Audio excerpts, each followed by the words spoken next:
This is the second in the series of building a property business, and in this video we're going to talk about why property is a great business. In the last video we established that in order to create the lifestyle of choice, the best route to be able to do that would be to create your own business.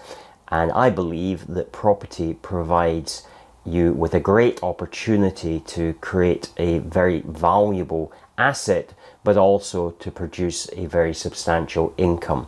So that's what we're going to cover in this video here. If you're new to the channel, please subscribe, and if you like this video, give us a like and share, and don't forget to follow us on Instagram. Property is a physical asset. It's something that we will always need. It's like food. There will always be a need for property, whether that's residential or commercial property.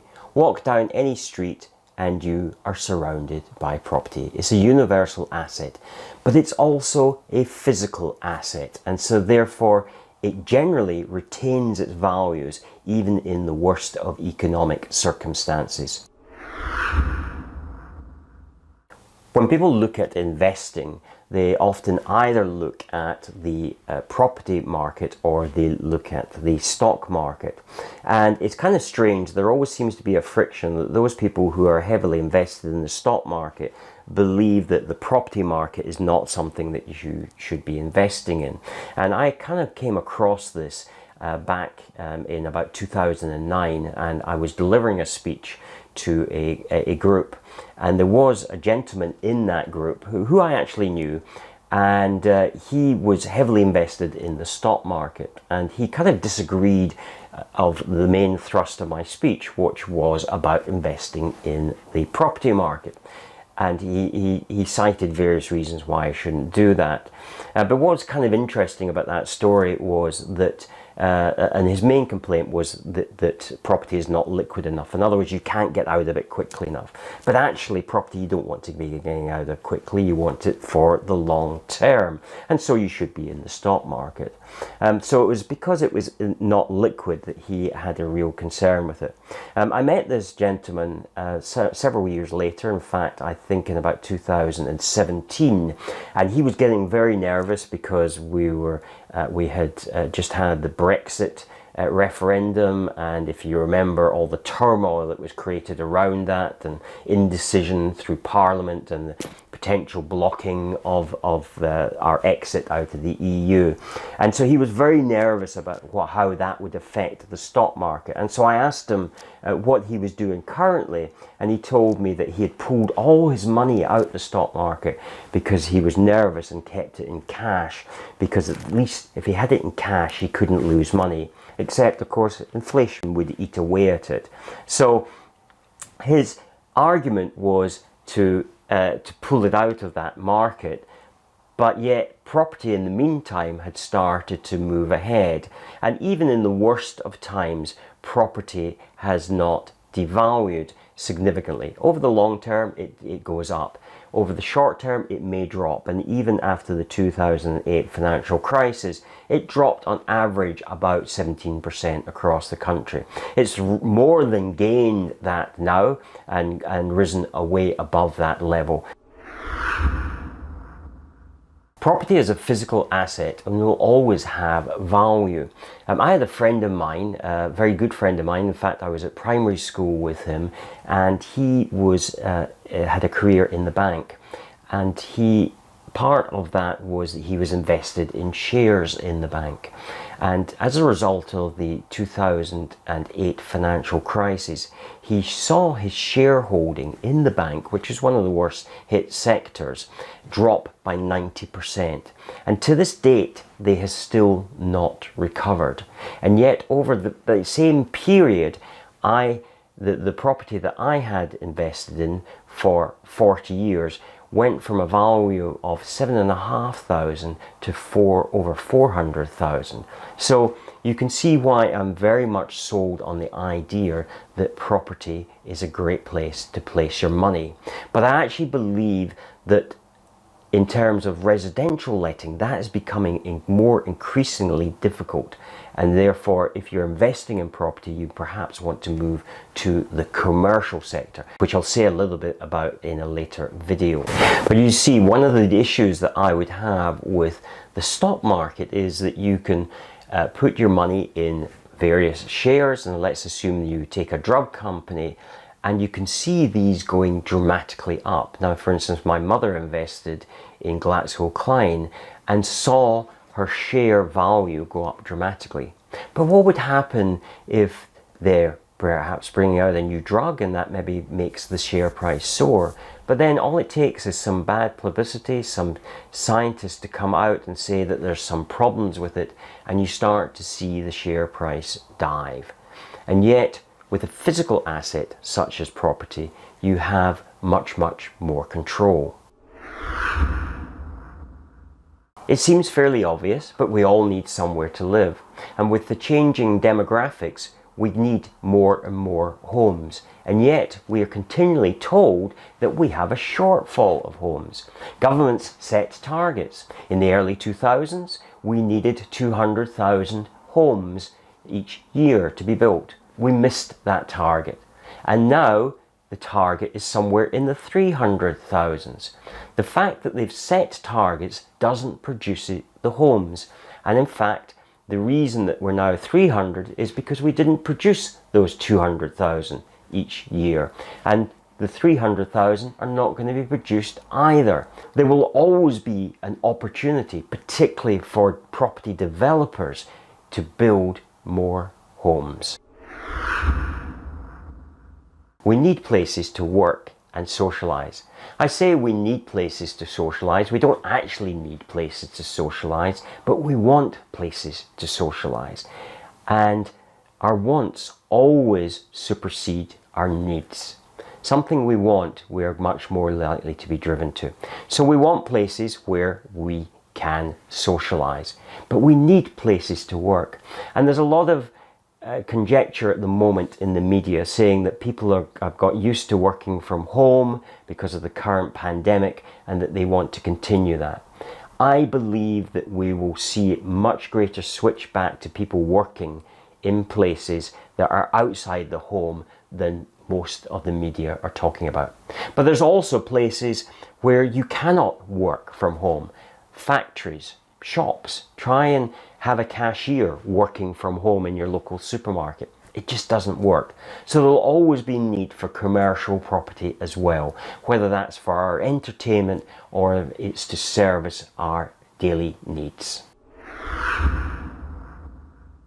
Property can be leveraged. You see, if you want to invest in the stock market, and let's say you've got £10,000 to invest in the stock market, what can you invest in the stock market? £10,000. If you want to invest in the property market, then you've got £10,000.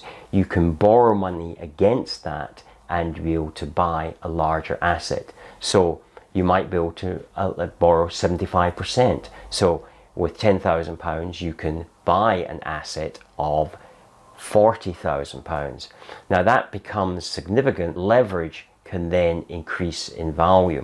So if the stock market goes up 10%, your 10% is £1,000 that you've increased it. If your property that you've leveraged goes up 10%, then now you've got £4,000. So being able to leverage it has made your asset more valuable, and therefore your growth, capital growth, is even greater. Property rises with inflation. I absolutely love this one because it's a great protector against inflation. Now currently we're talking about high inflation rates. We recorded somewhere about a 5% inflation rate last month in this country. But in fact, actually, when you look at what that entails in terms of the basket of things that they monitor, our inflation rate is probably nearer 10% when you take a real world experience. Property will protect you if you're invested in it against inflation, and because the value will go up, and particularly if it's a leveraged value, then you are going to significantly improve your wealth by being invested in property. So if I go back to my experience in 1973 when I bought my first property for $7,500, by 1979 that property was worth $21,000, and it was inflation that took it on that rapid rise. Property can produce income and capital appreciation. Now, you shouldn't be invested in the property market solely relying on capital appreciation. Capital appreciation is nice when it happens and it protects the value that you've got invested in there.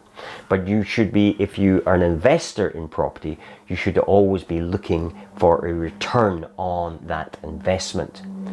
Now, a lot of people in the past have been involved in residential investment in property, but that's becoming increasingly difficult with higher charges to get in terms of higher stamp duties, the fact that you if it's in your own personal name, that you can't recover the mortgage interest. In other words, you can't offset that against tax, and the increasing amount of legislation that's being brought in to protect the consumer. The consumer will always be protected, and so therefore you cannot see that getting any better. Rent controls is something certainly on the horizon, and there is a move to introduce them in Scotland currently. So what happens here will probably happen in the rest of the UK through time. I'm a property developer, and my approach to the market is often different from many property investors. Although I'm seeing a lot more property investors now becoming interested in property development. And it's something that I have been talking about for years, and yet people really couldn't see the benefits of being involved in property development. But because the residential letting market has become increasingly difficult, then people are looking at that. They're also looking at commercial letting opportunities, which is certainly a far better market than the residential market, and we will talk about that in a future video. As a property developer, I am particularly interested in land. Land development and property development is where the real money is in the property industry, and if you want to build real wealth, then that's where you need to be focusing your efforts. But we'll talk more about that in future videos. Understanding the mechanics of the land business and the fluctuations when to buy land and when not to buy land will really help you. As I've said before, property is a great store of value. If you're already invested in residential or commercial property, then you have a significant asset that is going to do very well over the next few years before the next property crash. There will be a crash, and we will cover that in a further video so that you know when to expect that. But as an existing property investor of some kind, it gives you the opportunity now to move into property development. Why would you want to do that? Because property development will provide you with chunks of money in order to facilitate further purchases of your investment properties.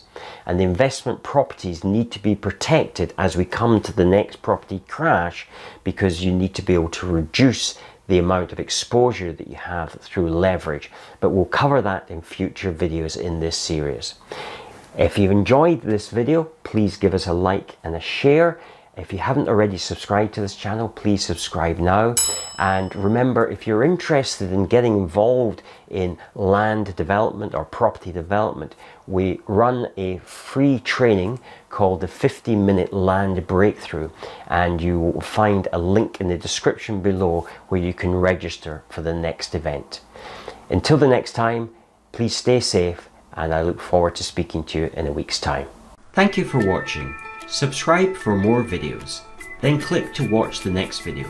Please remember to visit our website at builditandprosper.com to get our app, or click on the button on the YouTube header if you're on desktop.